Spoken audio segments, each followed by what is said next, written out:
একটি সুষম চতুস্তলকের যে কোনো এক ধারের দৈর্ঘ্য 3 সেন্টিমিটার হলে এর সমগ্র তলের ক্ষেত্রফল কত বর্গ সেন্টিমিটার? সুষম চতুস্তলক বলতে মূলত বোঝায় চারটি সমবাহু ত্রিভুজ দ্বারা বেষ্টিত ঘনবস্তুকে বলা হয় সুষম চতুস্তলক, যা হচ্ছে একটি পিরামিড। তো সুষম চতুস্তলক দেখতে হয় এরকম। তো এখানে আমরা দেখতে পাচ্ছি এখানে একটি ত্রিভুজ, এই পাশে একটি ত্রিভুজ, এই পাশে একটি ত্রিভুজ এবং নিচে একটি ত্রিভুজ। এই চারটি ত্রিভুজই হচ্ছে সমবাহু ত্রিভুজ। তো এটিকে মূলত বলা হয় সুষম চতুস্তলক।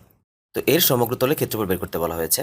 সুষম চতুস্তলকের চারটি ত্রিভুজই যেহেতু সমবাহু ত্রিভুজ, তাই আমরা একটি ত্রিভুজের ক্ষেত্রফল বের করে 4 দ্বারা গুণ করে দিলেই সমগ্র তলে ক্ষেত্রফল পেয়ে যাব। তো সমবাহু ত্রিভুজের ক্ষেত্রফল নির্ণয়ের সূত্র হচ্ছে √3/4 ইন্টু বাহু স্কোয়ার, অর্থাৎ 3 স্কোয়ার। তো এটি হচ্ছে একটি ত্রিভুজের ক্ষেত্রফল।